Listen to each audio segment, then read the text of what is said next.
Dana White's Contender Series 2022, week number 9. This is the weigh-in recap show, full card predictions, and the betting breakdown. Make sure you guys smash that like button if you're new. Subscribe, turn those post notifications on, and make sure to share the video as well. Closing in on 10,000 subs too. Super excited for that. Let's get into the fights. Fight number 1 on the card between Roibert Echeverria and Jafel Filho. I'm going to ride with the side of Echeverria here. I feel like he's more explosive standing up and going to be more dangerous with the kickboxing. He's a pretty athletic guy. Filho has a very capable grappling skill set. He's dangerous with his jiu-jitsu. He has a win over now UFC fighter Vincia Salvador, but look how long ago that was. Over 3 years. He's fought just once since then. It was 8 months ago. I like the grappling skills of Filho. I think he's really dangerous if he finds himself on top in this fight of Echeverria. But I think athleticism is a real factor. I think power and physical strength, Echeverria has this. And I think it will kind of close a bit of that gap between the level difference of the pure grappling.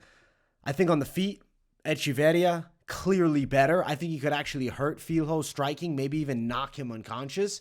Gonna lean Echeverria decision. It's a flyweight fight between two high-level guys. As far as the scales, there is Filho, and then there is Echeverria, and there's the face-off. Both guys in good shape. Definitely Filho looking like he's drained the hell out. Definitely a weight cut for him. He's naturally a little bit taller.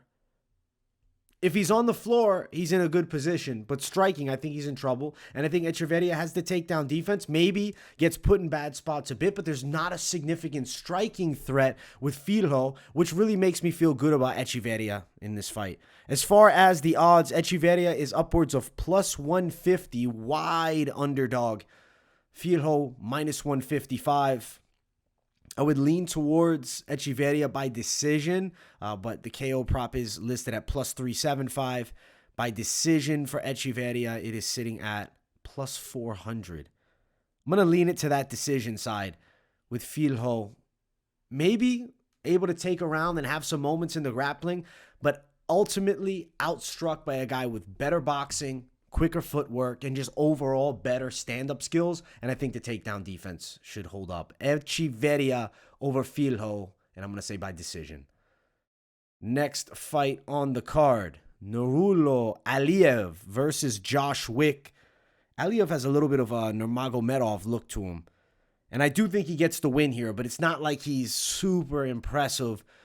Look at the odds. They're super wide on Tapology. Let's see if these are accurate. Yeah, he's upwards of like minus 645, this being Aliev, minus 505. I'm picking Aliev to win. Wick is plus 480 as a dog. Wick has good jiu-jitsu, but he's kind of awkward in the striking department. Definitely is capable on the feet, maybe even more so than Aliev. He just has a more volume offensive output than Aliev, who striking, he kind of has two punches. Left overhand, right overhand. He looks to close the gap. He looks to wrestle against the cage. He wants to wear on you. He wants to take you down. He wants to grind his opponents out. He's a decisionator. I'm surprised they bring Aliev to the Contender Series because this isn't necessarily the style they're looking for on the Contender Series, at least from what Dana White says. Aliev is a grinder. I'm going to pick him to win. I'm going to say by decision. Josh Wick, experienced vet, I think is going to give his best go, but ultimately the takedown defense will be a difference. Even though Wick is decent from the back position, I feel like Aliev's top pressure will be too much, and it will be a grappling heavy fight, but it's really going to be top pressure by Aliev, grinding to a decision. I'll pick him by that. But ultimately, I think the UFC contract's not going to Aliev, especially with a boring win. Josh Wick has a shot to get a contract if he can somehow pull this off. I think if he wins, he's definitely getting the contract. Big underdog. But I think Aliev gets it done. As far as the scales, there is Wick, who looks horrible on the scales. Holy shit. There's Aliev looking pretty lean and shredded. I mean, as bad as Wick looked, there's a chance he gets TKO'd.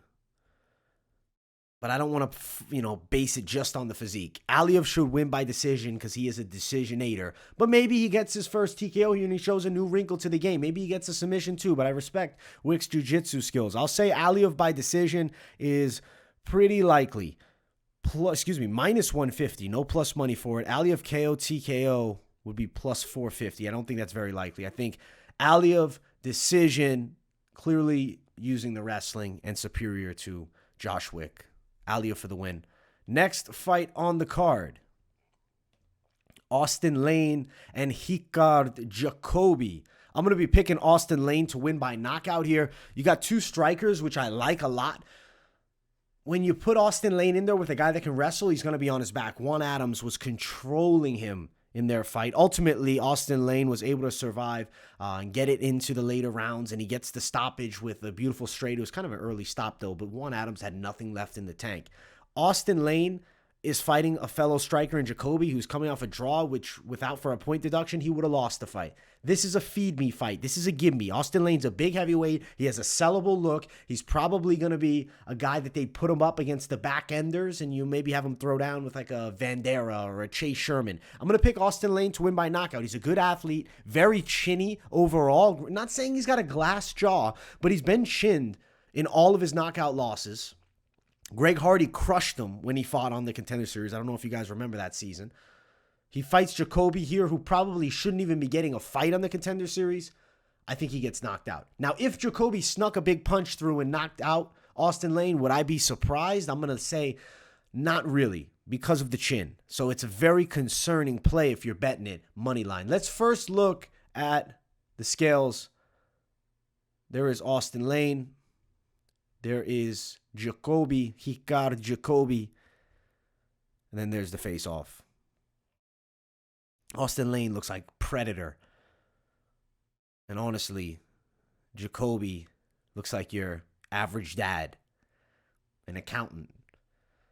Jacobi is sitting at plus 138. The lines aren't crazy. Austen Lane minus 125. And it's because of the chin of Lane. And I mean, Jacobi's still unbeaten, but Lane should be way more athletic with the kickboxing. He should have better straight shots that he touches Jacobi up with. Jacobi's kind of like a one-punch knockout guy, very plodding style. It's not like, I don't mean one-punch knockout guy like Ngannou. Like, he throws one punch and he's looking for the knockout that way. He's not really putting them together, whereas Lane's got combinations. At the very least, he'll mix in the kicks too. He'll throw high with a kick. I mean, he's pretty good overall athletically. 34, it's now or never. I'm going to say Lane gets the contract with a knockout win. Plus 105 for Lane by KO.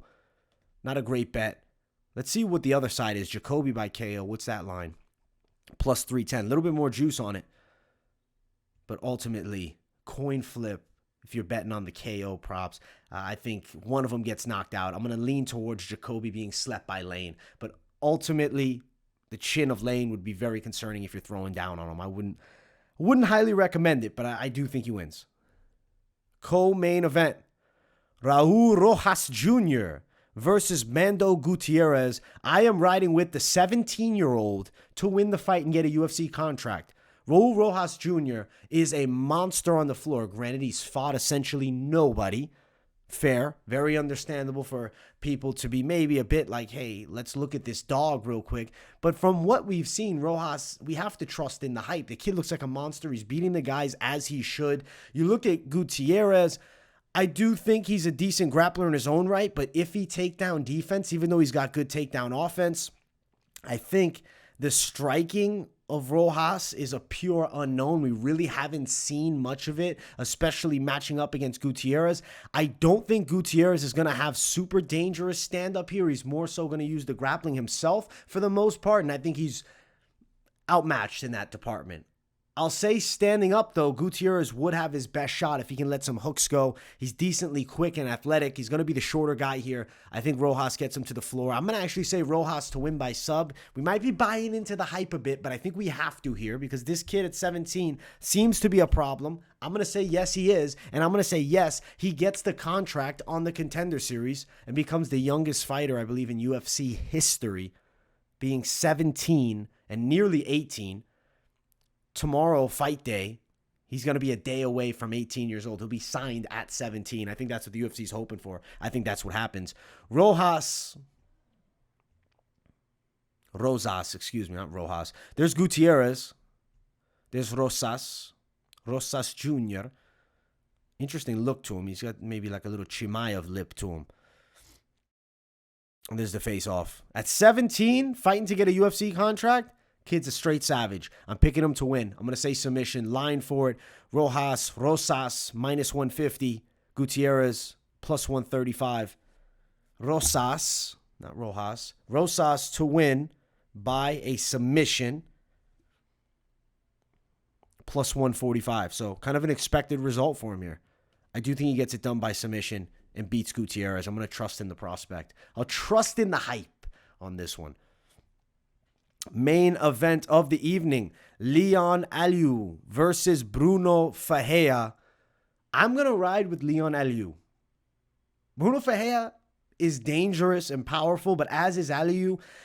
I will say Ferreira's a little bit better with his tight kickboxing style, but it's still unknown how he's going to look if the fight goes late. It's not like Aliu's a chinny guy. He does leave the chin a bit high, and I'd be a bit concerned of him getting caught with an overhand.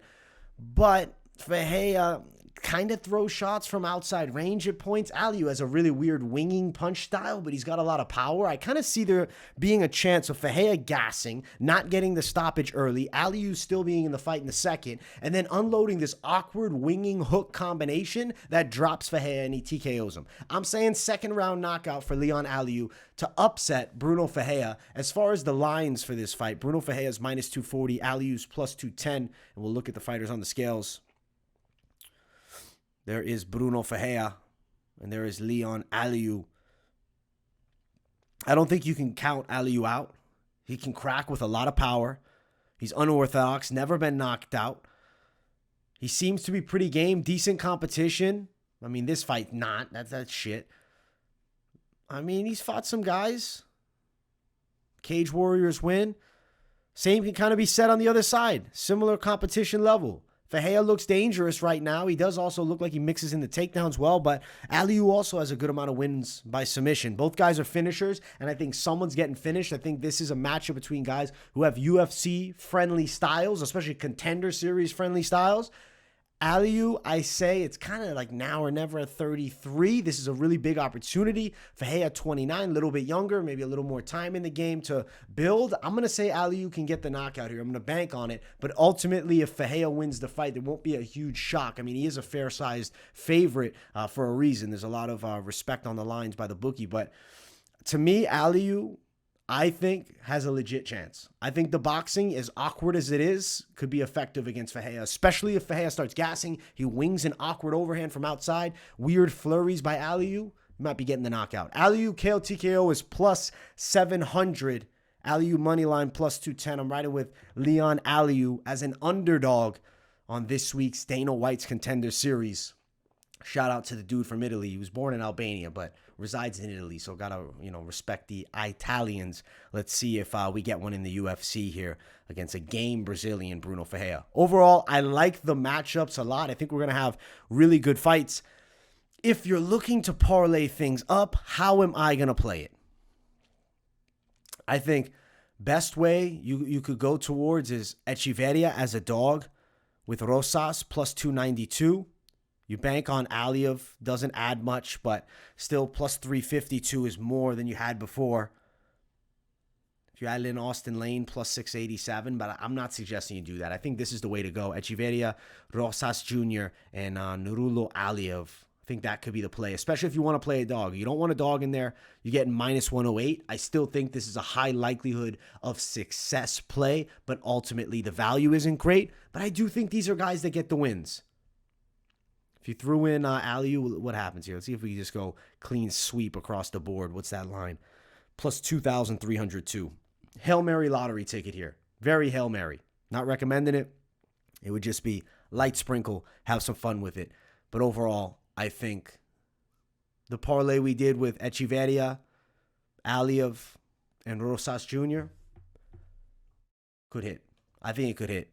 Guys, I hope you enjoyed another Contender Series breakdown. Make sure you guys smash the like button. If you're new, subscribe. Help me get to that 10,000, guys. We're getting so close. So make sure to subscribe if you're new. Share the video. Turn those post notifications on so you don't miss a video. So I'll be dropping content all week. Keep your eyes out for it. Much love, my people. Bellator breakdown coming, so stay tuned. Thank you all so much, and I will see you all in the next one. Peace, everyone.